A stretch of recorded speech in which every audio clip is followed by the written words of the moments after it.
అట్లా ట్రై చేస్తానని అట్లా. మినీ కవిత చదవండి, ఏమున్నదన్నా. ఓకే చదవండి.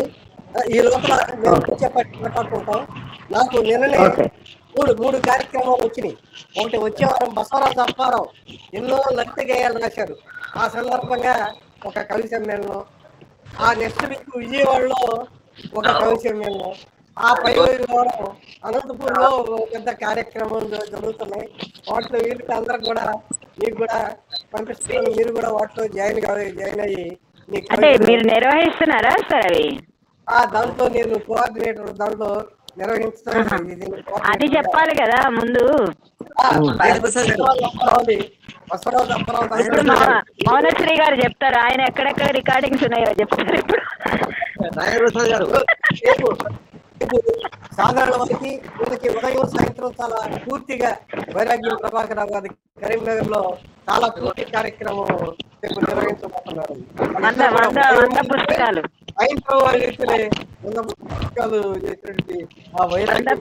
పుస్తకాలు కదా, 100 పుస్తకాలు అయినాయి. 100వ పుస్తక ఆవిష్కర్తను నేను. మీరు మిమ్మల్ని పిలిచారా? ఓకే, అభినందనలు మీ అందరికి.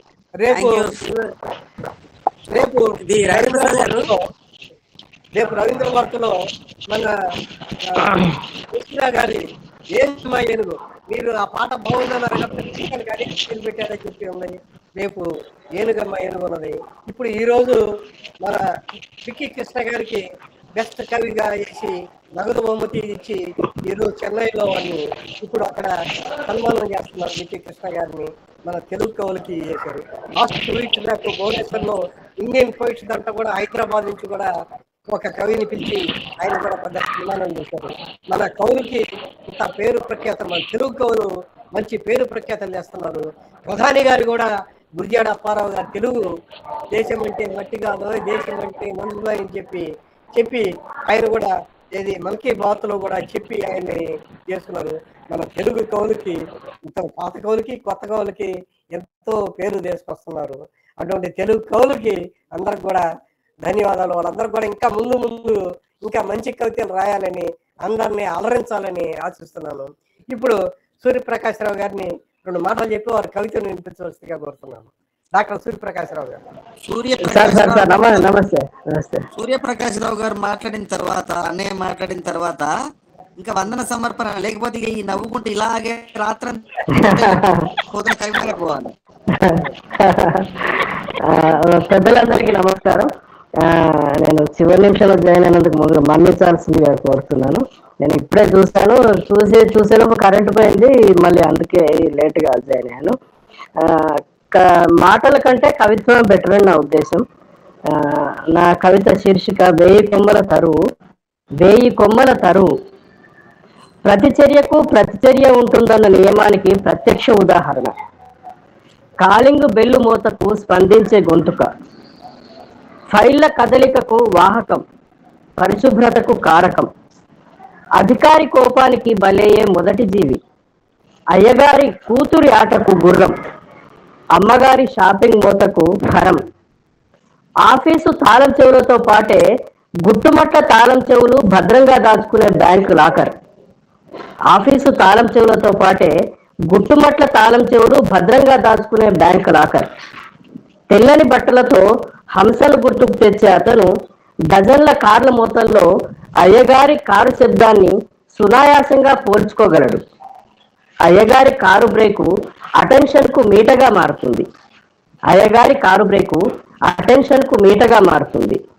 ద్వారం దగ్గరి స్టూలు కేర్ ఆఫ్ అడ్రస్. అందరి పనులకు తానే చిరునామా. తుడిచే చేతులు, కడిగే చేతులు, ఫ్లాస్క్ నుండి టీని పంపే చేతులు, ఫైళ్లను బదిలీ చేసే చేతులు, అయ్యగారి ఇంటి పనులు నెరవేర్చే చేతులు, ఆఫీసులో అందరికీ ధారాదత్తమయ్యే చేతులు, ఒంటి హెడ్ మనిషికి ఎన్ని చేతులన్న ప్రశ్నకు క్వశ్చన్ మార్కుగా నిలుస్తాయి. ఒంటి హెడ్ మనిషికి ఎన్ని చేతులన్న ప్రశ్నకు క్వశ్చన్ మార్కుగా నిలుస్తాయి. అతను ఆఫీసుకు ఆదరువు 1000 కొమ్మల తరువు. అతను ఆఫీసుకు ఆదరువు 1000 కొమ్మల తరువు. ధన్యవాదాలు సార్. ధన్యవాదాలండి. అందరికీ నమస్కారం. ధన్యవాదాలు. ఈ కవి సమ్మేళనానికి క్లైమాక్స్ మీ మీ కవిత దానికి నాకు ధన్యవాదాలు సార్. ధన్యవాదాలు సార్. ఎంతో చక్కగా చేసి క్లైమాక్స్ ఉంది మీ హైలైట్. Thank you. భావిస్తున్నాను. మౌనశ్రీ గారిని మాట్లాడాల్సిన. సో అద్భుతమైనటువంటి కార్యక్రమం జరుపుకున్నాం మనం ఇప్పుడు.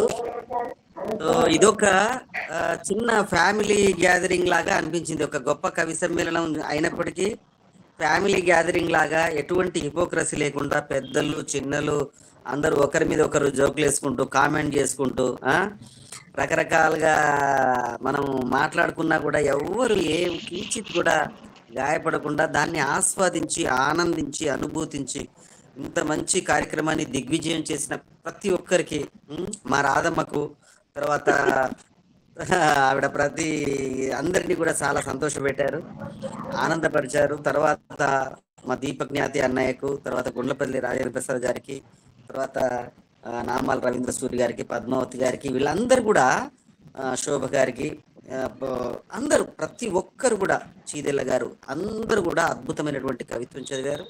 చివరి వరకు కూడా ఇంతమంది ఉండడం అనేది చాలా అద్భుతమైనటువంటి విషయం. అందరూ ఇప్పుడు మనము ఒక కుటుంబ సభ్యులమని నిరూపితమైనటువంటి మొట్టమొదటి జూమ్ మీట్ ఇది.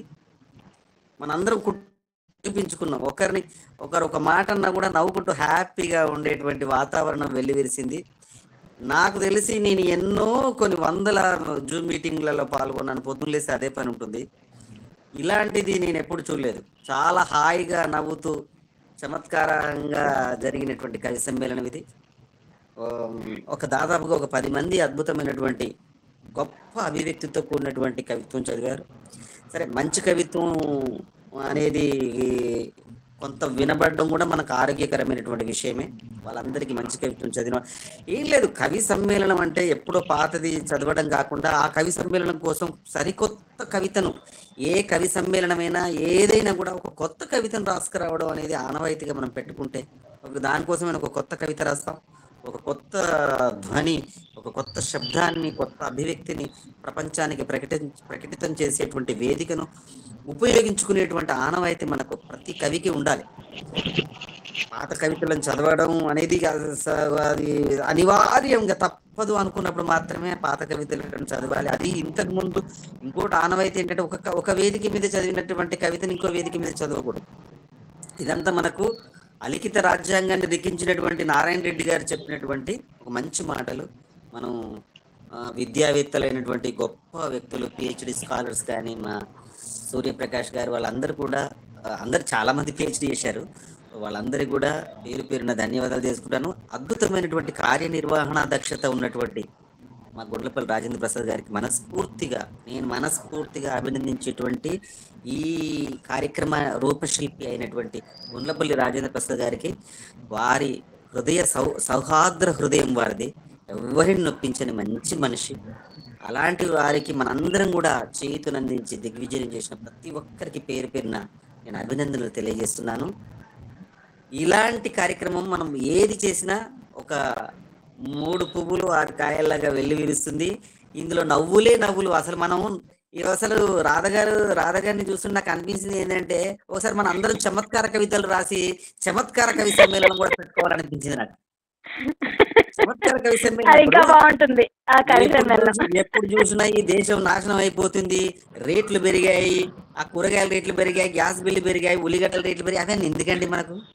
అదే కదా, అవి కూడా ఉండాలి, ఉంటే మంచిదే. కానీ కొంచెం ఆరోగ్యాన్ని మెరుగుపరిచేటువంటి చమత్కార కవిత్వం, ఉండాలి. వచ్చే వారం సంతోషం సంపూర్ణ బలం అని చెప్పి హాస్య బ్రహ్మ శంకర్ నారాయణ గారితో అది పిలిచాను నెక్స్ట్ వీక్.